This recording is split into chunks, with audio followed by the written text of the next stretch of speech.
So with yoga, the yoga practice, tell us about that, how that intertwines with your everyday life and your health and your lifestyle as well.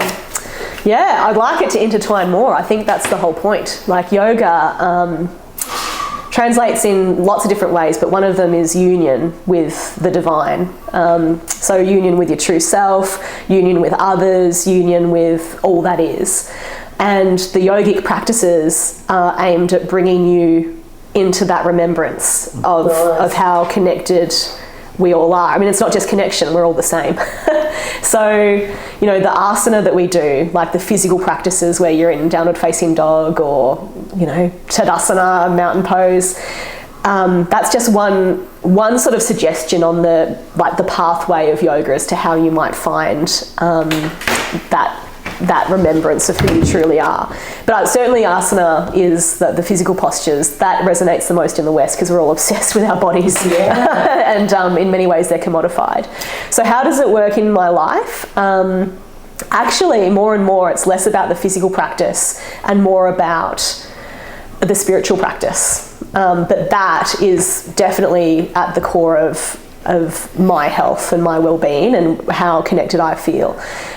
Having said that, when I'm looking after my body, you know, I'm honouring my body and I'm able to connect better with myself and others. So it is all part of the one picture. Yeah.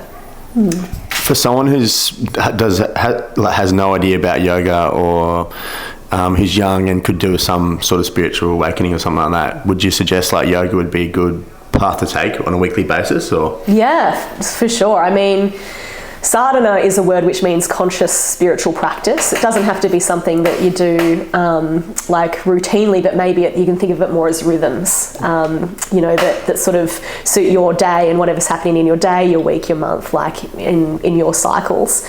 But most people come to a yoga class expecting to have a stretch, do some balances, and that's totally what they get. So a lot of people turn up thinking that they're there for physical reasons. Maybe there's an injury or something like that they wanted to manage. They just want to feel better in their bodies, which is a fantastic goal to have. And yoga will serve that. A yoga practice will help people with that. But the more people show up on the mat, the more they find that actually the benefits are mental health, emotional well-being. They start to connect with their body, so they listen to their body's messages rather than being disassociated from the physical and what it's actually telling them. So there was a survey done recently by Yoga Australia. That's the peak organisation in Australia representing yoga teachers. And yeah, it said that like of all the people that come to yoga for physical reasons, 70% of people keep coming back to yoga for the mental health benefits. Yeah, I mean, I guess the more you learn to be with yourself week after week, you know, practicing the similar postures or the same postures week after week, but everyone's different. One week you can balance, the next week you can't balance. It's very humbling.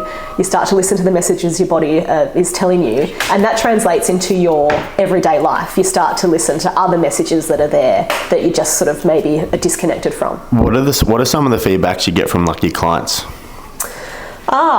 Well, I'm really humbled to have a beautiful community of clients in Portland. Many have been with me for years now and sort of come, you know, I use the word religiously, they wouldn't miss a class. Yeah.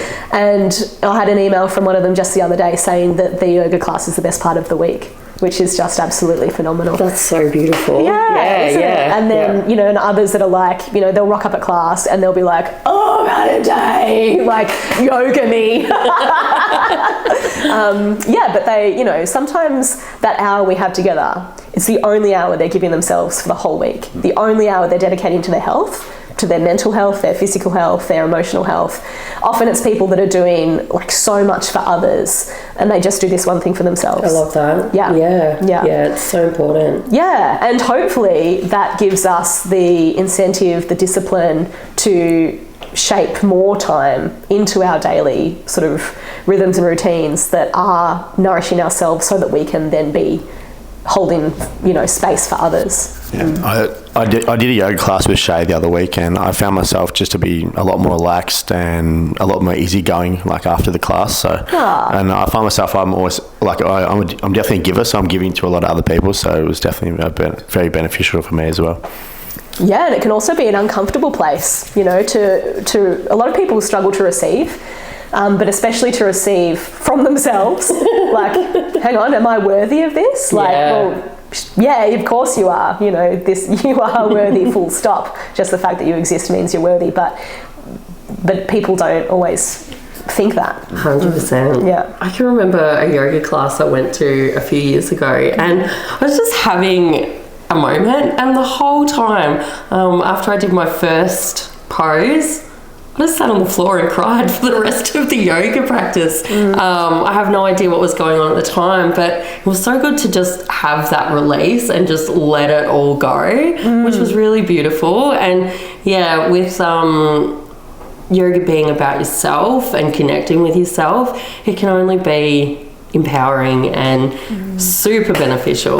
Yeah. I think a lot of people would relate to that, Casey, you know, that sort of spontaneous crying. You're like, oh my God, what's happening? Not to put anyone off, but it's not uncommon that I have a few people in Shavasana or in, you know, Balasana, sort of child's pose, having a tear. And I've been that person myself, you know. I've been in, I remember once I was at Fitness First in Melbourne, and it was a really general yoga class, nothing spiritual about it, like no OMS or anything in that class. And I was in one-legged king pigeon pose, which is a deep hip opener, and we saw a lot of emotions in our hips. And I just was like, oh, well, now I'm crying in public. But it was so cleansing. It was a massive release. And I later learned that what's happening in yoga is, we're moving our physical body, but we're also actually impacting the prana, the life force, the energy.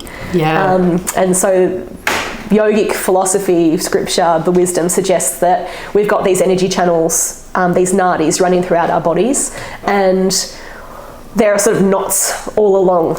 And what we're wanting to do is get the energy moving, the kundalini rising, so that the knots are pierced. And when they are pierced, often spontaneously and not really, you know, it's not like we're consciously working on it. I'm going to pierce some knots today.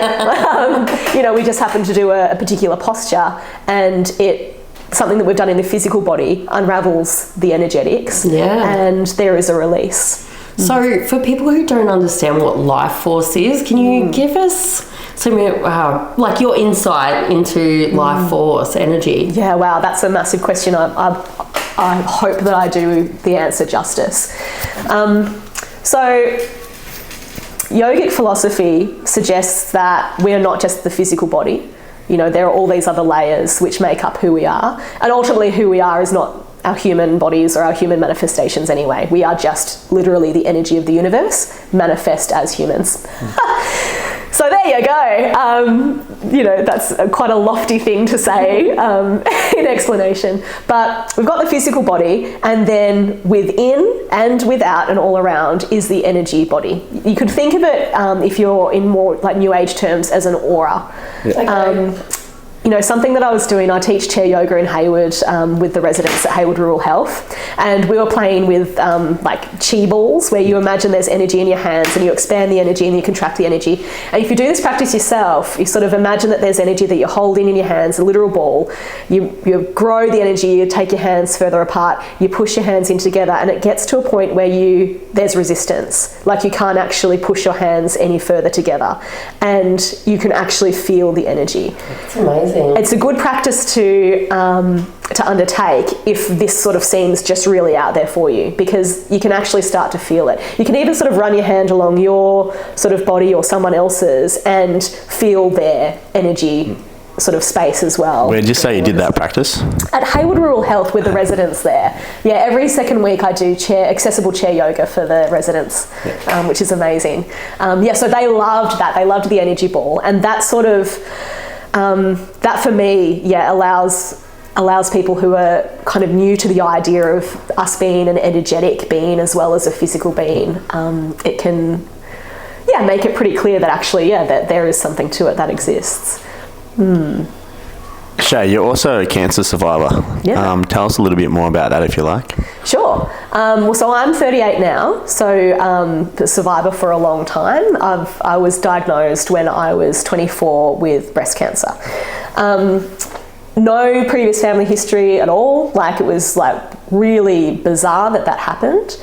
Were you in shock at the time, or were you? Yeah, so to take the story back, I was working in international development, and that was that was the career that I wanted to pursue. And I was on the Thai-Burma border, meeting with refugees and other people in that area. And I was in a refugee camp on this particular day, just happened to be meeting with a group of people with cancer who couldn't get treatment, obviously, because they were in a refugee camp, and long-term displaced. Like, some of these people had been there 20 years. Yeah. So, they're going some just to immunise kids and treat landmine victims. There's no way there was resources to treat cancer. Later that night, I was in the shower at my hotel and I found a lump in my breast. And I was like, oh, that's weird, hadn't noticed that before. And the only reason my mind went to cancer was because I'd met with those people that day. Had experience on as well. Yeah, so I just happened to be home again in a couple of weeks' time, booked in with my GP. She had a bit of a feel and was like, oh yeah, we'll refer you on. Yeah. And I reckon it was a few days later, I was having an ultrasound. You hear about mammograms a lot. That happens with women who are older. Yeah. Women who are younger have more fleshy breasts, so they need ultrasounds. So I was having an ultrasound and I heard the technician go, oh, and I was like, no. Oh no. Yeah, and so I was in shock, but I was also in deep gratitude because I could have treatment, whereas the people that I'd just been meeting with weeks earlier couldn't. Yeah.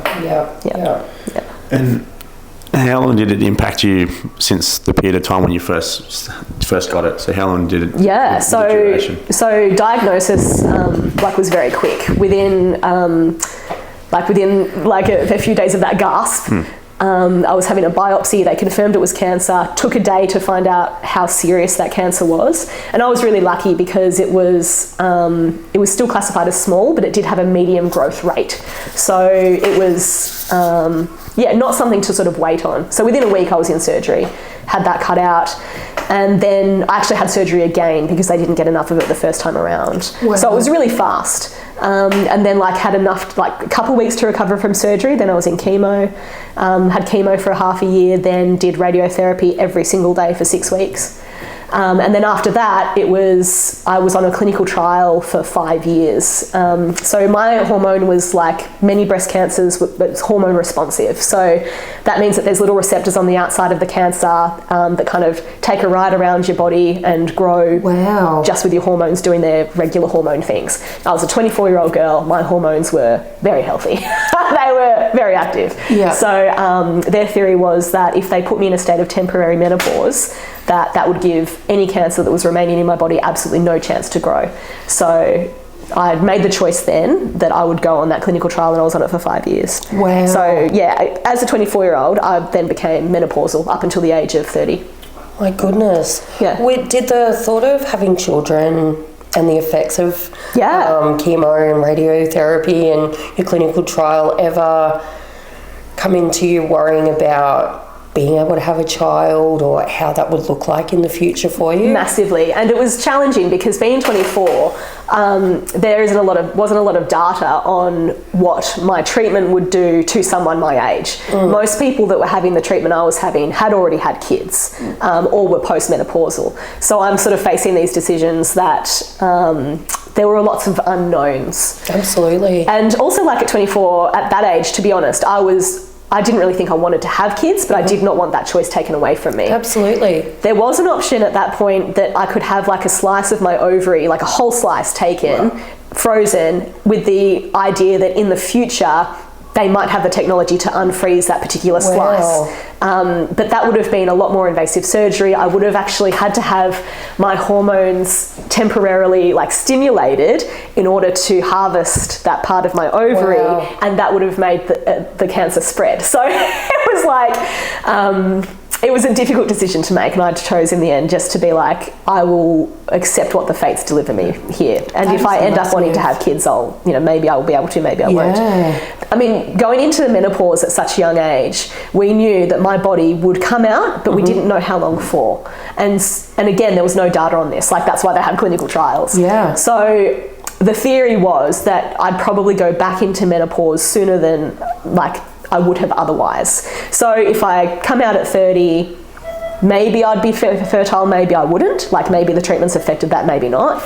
And even if I did become fertile, maybe I'd be menopausal too quickly. So we really didn't know. Wow. Funnily enough, I came off the clinical trial at 30. At that point, like, quit my job, was like, this is not, like, I've decided climbing the ladder isn't what I wanted to do anymore. I was like, I'd always wanted to be like CEO of a large charity by 30, and I was like on the ladder, and then I decided, oh, this isn't what I want. So I travelled overseas. Funnily enough, like menstruated for the first time the day after I met my future husband. Wow. Like it was freaking crazy. Yeah. Like yeah. that's a sign, it was right? A massive Did you sign. take it as a sign? Yeah. I mean, we didn't hook up or anything when we met, but we really had a connection, Mark and I. And yeah, it was just really, really phenomenal that happened. I love that. Yeah. Yeah.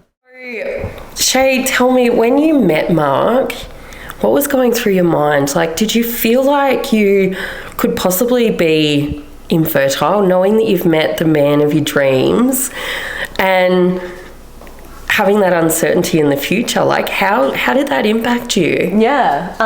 Well, when I met Mark, we had an instant connection, and I think that kind of woke me up to the idea of perhaps having a partner like in my life, because before then I'd been pretty happy as a single person, just having a bit of fun, a lot of fun.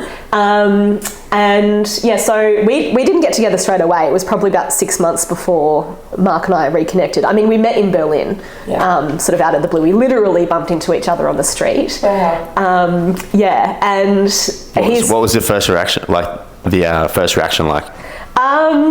Well, it was just like really smiley and happy. The reason we bumped into each other is because I was taking a photo of street art, which was in one particular direction, and he was taking a photo of different street art in a different direction. And so, like, yeah, then we got to talking, and immediately, like, you know, like when you're traveling, you like staying in hostels and people are like, oh, which country have you done? And I'm like, oh, you don't do countries. And so you sort of get sick of having conversations that are the same. And within 5 minutes, Mark and I had talked about like what Thatcher had done in the UK and the problems with austerity, and that we were both vegetarians and we loved David Bowie, and like, so we were going out for dinner to have a burrito like pretty soon after we met. Nothing happened that night. We just got along well and sort of stayed in touch. It was probably me, but I think it was more like, I'm going to this place, do you also want to go to that place? Like, it wasn't a date by any means. You know, when you're traveling, and like I was traveling solo, so you do just ask a lot of people out for dinner. And so 6 months later, I reckon it would have been was when I saw him again, and he came to Australia because his best mates happened to be here, and we caught up then. And it was pretty soon after that we were like, oh, this is something. And then the prospect of him having to go back to the UK was very real. We'd only sort of just got back together, and we felt that we'd need to separate again, which was horrible because we'd fallen in love quite quickly. So we started a visa process based on an intention to get married. Like we jumped in pretty quickly. And yeah, so at that point, like I'd already had a conversation with him about, like, do you want kids? Because I don't know if I can have kids. And he was sort of like, it'd be great if I could, but I don't know if that will happen for me. Like he was, very open to it being or not being as well, either way. And I mean, funnily enough, we needed to build up a whole body of support for our visa application. And being very practically minded, I was like, let's have fertility tests, because I need to know for sure if I'm fertile anyway. I felt I needed to know. But also we can put that as evidence in our visa application that we're serious about one another. And the great thing was that the results were that I just could not have been more fertile. Just like truly remarkable. Really incredible. So I'm very grateful that we didn't have any trouble in that sense. Now we have a beautiful 4-year-old boy. I love that. Yeah. So everything's coming up roses. Sorry, I just jumped in front of Sid. So the Shae that is in her late 30s now, if you could look back on how your cancer treatment went, and being like a yoga teacher now, and, you know, doing all of the beautiful things that you do, Is there anything different you would have done with your treatment or anything like that? Gosh, I can't even imagine what I would have done differently. Like I'm like so for Western medicine, but I'm also so aware of the shortcomings and the fact that it is in no way holistic. Generally, it's not anyway. You do have a couple of sort of holistic GPs that are a godsend. It's just so hard for me to say because I was a completely different person then to what I am now, and part of the cancer journey is what made me who I am now. Yeah. So I wouldn't change it in that sense because I'm glad that I am who I am now.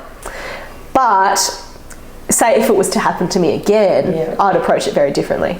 If you had any like advice for anyone who are going through it right now, how would they approach it, or how would you recommend they should approach it? Well, I would say get multiple opinions from various different medical professionals. I mean, it's great in the cancer space because most people are having the benefit of like a multidisciplinary committee discussing their case. So I know like with my case, there would have been 20 professionals around a boardroom table looking at my scans, discussing my personal circumstances and saying like collectively, what do we think is the best thing for Shae? Yeah. I know that was happening and I know that happens now on a case-by-case basis for people with cancer. I would say probably that people in the city have the benefit of that more so than people in the country. Mm-hmm. One of the reservations I had with moving back to Portland away from Melbourne was that the access to the treatment isn't as good here. Yeah. So that was a concern for me. And I don't think that's fair. It's not right that regional and rural people have that discrepancy just because of where they live, especially in a country like Australia where we have the expertise, we have the resources. So definitely don't take it lightly and seek further help from the city would definitely be like... I mean, if you have like just... If intuitively you are not sure that you've been told the right thing, just seek a second opinion. That is definitely one thing I would say. And I would also just say like it's an opportunity to get deeply in touch with yourself and with your reality. So, getting outside every night and looking at the moon and what phase is the moon in, and noticing like what season are you in and what fruits are just naturally on the tree or what vegetables are naturally in the ground, and taking your cues from nature and trying to live as in tune with the natural rhythms of your own being as well as the world around you will actually have phenomenal impacts on your physical health but also your emotional and mental health. And that is massively important in cancer, especially. Yeah. Awesome. No.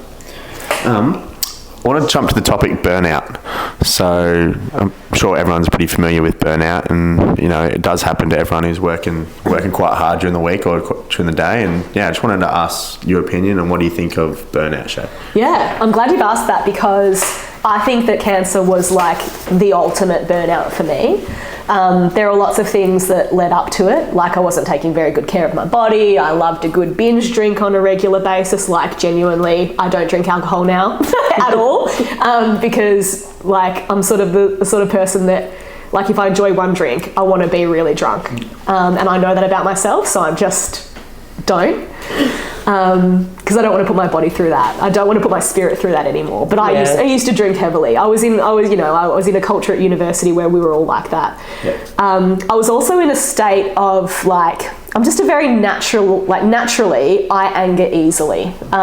People that know me now probably wouldn't think that so much, but people who knew me in the past would definitely be like, oh yeah, I get that. Passion is a good word, but like that would spill over into anger for me a lot. And I just spent a lot of my early 20s really angry and operating out of a place of anger all the time, which is like good because it gives you some energy, but ultimately that energy burns out eventually.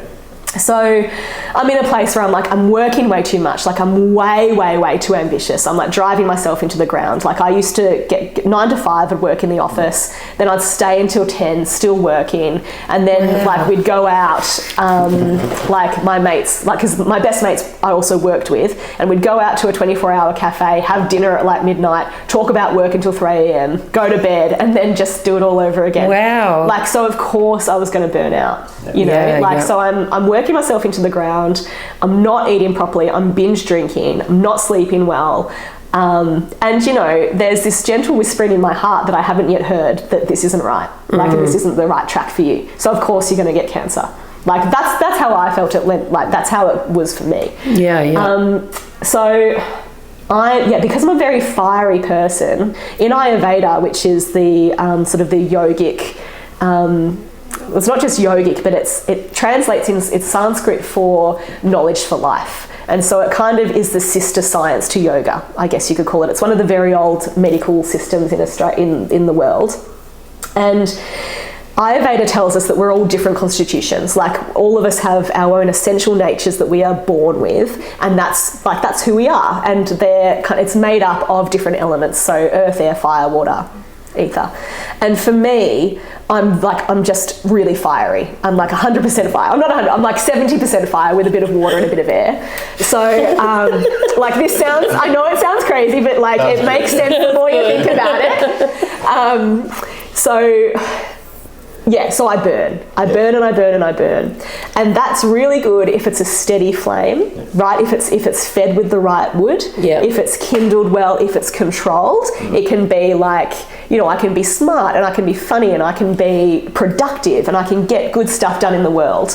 But when I start to, like, those flames kind of become a bit of an inferno, I'm a bitch. Like, I become really critical of others. I'm like, you know, also really critical of myself. And, you know, I get angry and I just fume over, and then I burn out. And so I can get really sick. Like, I'll just get bronchitis. So you got to make sure, like, your aura is protected and balanced. I mean, it's all to do with me. It's nothing to do with others. It's 100% of my own, making my own control.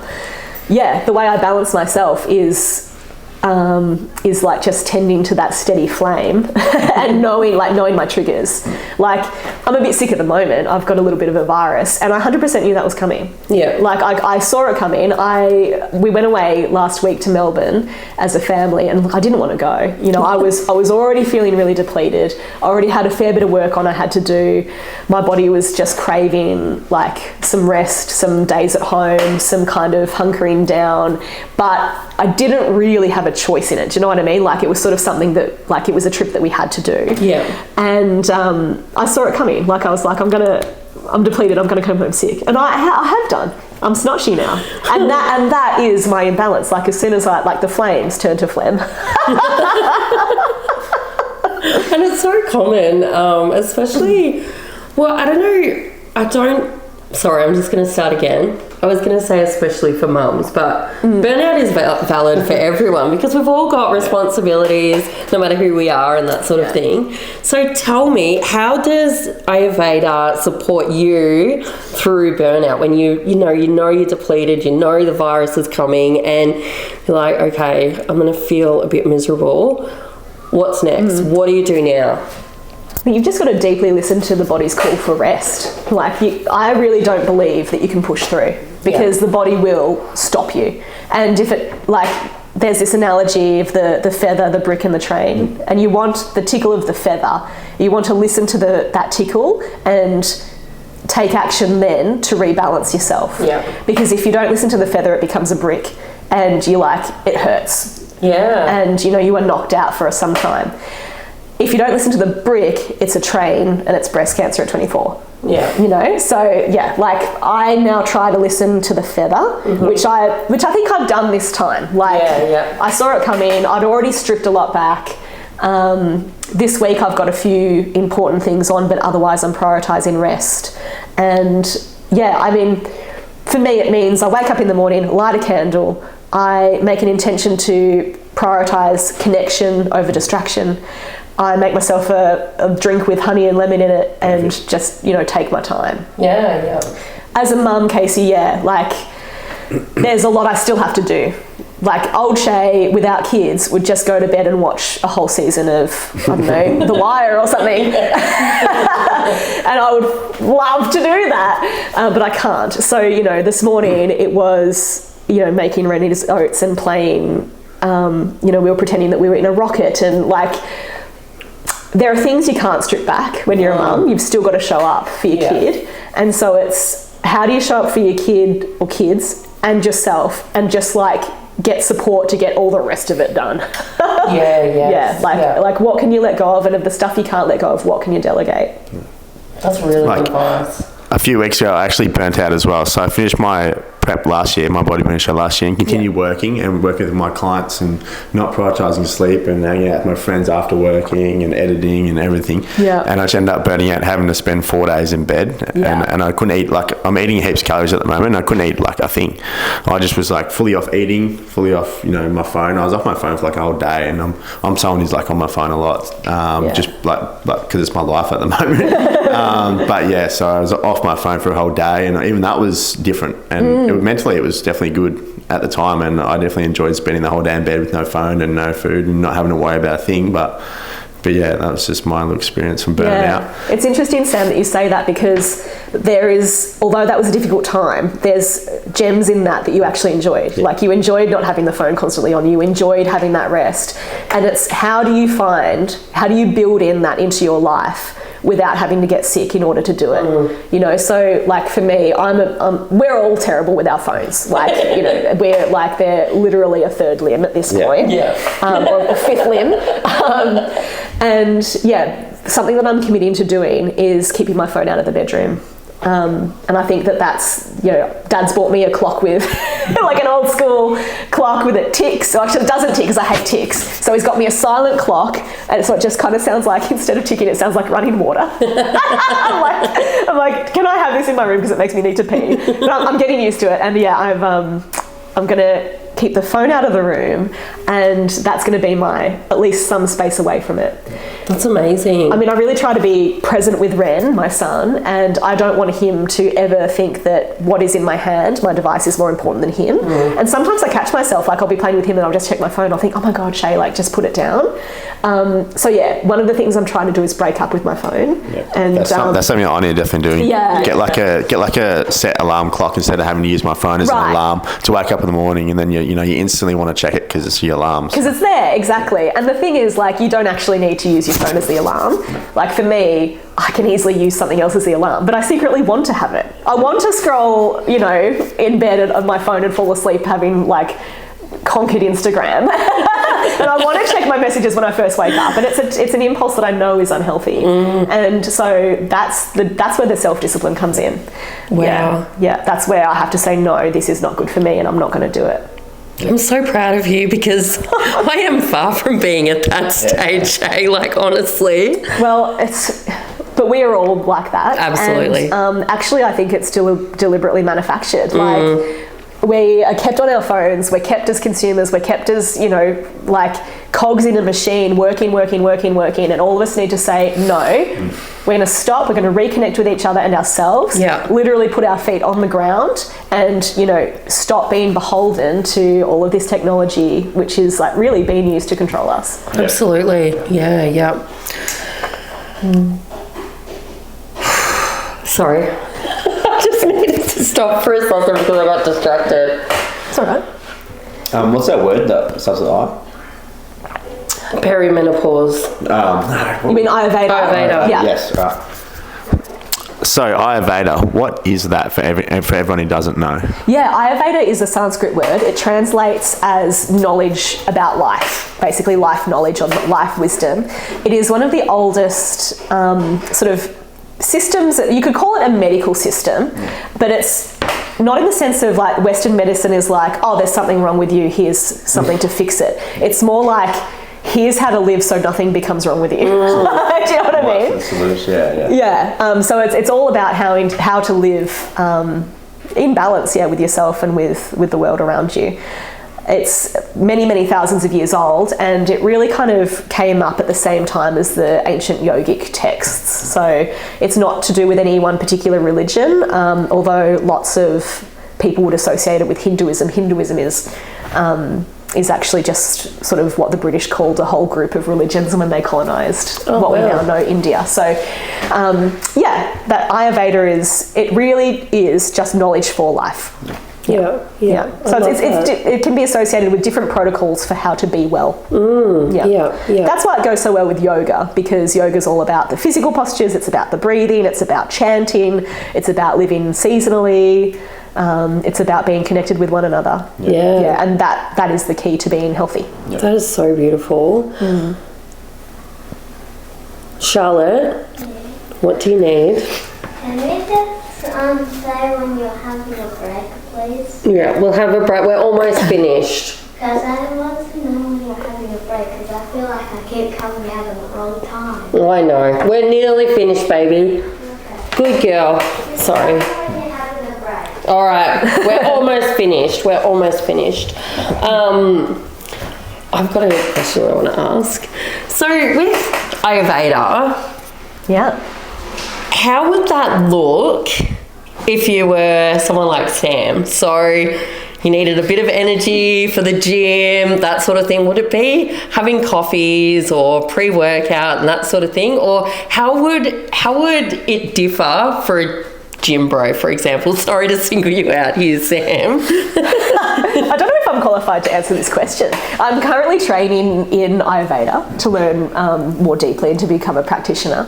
But Ayurveda is just all about balance, and balance is different for every individual. So you know how I was talking about all the different constitutions that we have? We're all made up. It's called Prakriti. It's our essential nature. And it's about knowing who you are and how you operate. Like how I know that I'm fire, and so there are certain things that are helpful and certain things that are not. And certain foods that are better for my constitution and certain foods that will aggravate it. For example, like I want to eat spicy food because I want the fire. But my body's like, you've got enough fire, girl. Have something mild. So I allow myself a bit of spice, but not too often. You know what I mean? So it's about balance. So for someone like Sam, it's about knowing who he is and how to stay that person. So that's Prakriti. When you're living in Vikriti, you're living in the fluctuations, like you're getting pushed and pulled all over the place and you're not within your own constitutional balance. And you know, because you burn out or you become depressed or you just, there is something in your system that is throwing you off course in some way. Love that. So one of the things we were discussing before we started the podcast episode was perimenopause. Can I get your insight on that, please? Yeah, well, I reckon I'm approaching it. I think that, because I was in an induced state of menopause because of my breast cancer treatment, my body is likely to go back into it sooner than perhaps it otherwise would have. So I'm almost 40, and I'm definitely feeling the signs of it already. And for those who don't know what it is it? Yeah, perimenopause is like the phase from when women who are fertile and they're in their childbearing years transition towards menopause, after which their menstruation has stopped. So it's might be a time in which there's like the cycle's not so regular, there are fluctuations, the estrogen and the progesterone is like peaking and sort of dipping so much that there are extreme fluctuations. And what are some of the things you feel like when you're going through that stage? Yeah, for me, it's like I'm so hungry all the time, and and there's weight gain as well, which is associated somewhat with the food, but also just with the hormones. There's a deep need for more rest. So ironically, I'm at the point in my life now where I finally know what my work in the world is and should be, yet I need more rest. Whereas the energy that I had in my early 20s would have been really useful. Do you feel like you have to discipline yourself more? You know what? I just have to flow more. I think that discipline for me is don't be too hard on yourself at all. It's more like having a structure and then allowing myself to have ease and flow around that, and like knowing when to let go. Like that's a lesson from the cancer stuff too. Like so many people say, oh, did it get you all motivated? I'm like, no, it made me stop because nothing else did. So like my lesson there was slow down, and that's what it is in this phase of my life too. It's like, what can I cut out? What can I stop? Where can I just be instead of do? I definitely feel the fluctuations of the peri. Like at the moment, I'm going from like pretty level to just like really irate in a second, and that is 100% hormonal. And I'm just like hating it because I just want to be this beautiful, balanced, zen, happy mum, and I'm like. So you know I'm all right. Yeah, I'm so thankful for my tools because I don't know what I would be without them. Yeah, absolutely. And it's so hard because how did you accept that, you know, you're at this place where, and I'm asking for advice for myself here, how did you accept that when you got to the point where you needed to rest more, but you knew that you wanted to get so much done and, you know your place in the world, how did you accept that you had to slow down and that want to get to the next step had to take time instead of getting there, you know, quickly? Yeah. I didn't accept it then. Yeah. Like when I had to take a year out for treatment for breast cancer, I was so angry because I was 24. I had all these goals. I was like in the middle of my masters, you know, and I was like, "You freaking kidding me? Like this is a massive interruption in my life, and it's just it's a huge inconvenience." And yeah, I slowed down a bit, but actually, to be fair, once I finished my treatment, probably just got right back on that treadmill, and so like I had heeded the advice that the universe was giving me slightly, but not fully. It's really only sort of now with the yogic teachings that I've actually more leaned into how beautiful it feels just to be and to like create and play, and I've come around to the idea that actually that's the point. Like, why are we here if not to enjoy ourselves? And why are we driving ourselves into the ground? Like, why would we do that? And very much I'm just like, the pressures that I have internalized that have made me think that I need to work harder, they are not my stories. That is society, and that is that is the pressure, and that is like a capitalist patriarchal society that is doing that to me. And like I'm in radical resistance to that now, so that allows me to be like, no, this is my life. I'm not going to allow that system to dictate how I live it. I love that. Yeah. So I'm accepting it now, but I didn't accept it then. Was there any other questions or anything you'd like to ask us before we wrap this up? No, just a massive honour to have been invited to speak with you both today. I think it's ironic that we're talking about health and yet I'm a little bit sick. And, you know, I feel very humbled because I don't think I've got it all figured out, and I'm so far from imperfect. I have all this yogic knowledge, and most of it I don't implement on a regular basis. It's like that. But what I do implement serves me so deeply that I wish I had the discipline to implement it on a deeper level. So I just like basically come here hat in hand being like, I can't even believe you're wanting to talk to me because I'm so imperfect. And yet at the same time, hope that what I've shared today has helped someone in some way in the way that these teachings have helped me. I feel like we've all learned something. I feel like we've all learned something. Like I know that I've learned so much, and I've known you since kindergarten or before, and it's been such a privilege to learn even more about who Shae Spry is, like the essence of Shae Spry and what you've been through as well. Like you have so much to offer, and here's to being perfectly imperfect. Like it's a good way to be, I think. Yep, definitely. Thank you so much for coming on. We really appreciate your time and your energy that you've put into this, and also the inspiration that you've given our watchers or listeners as well. Awesome. Thank you. Thank you.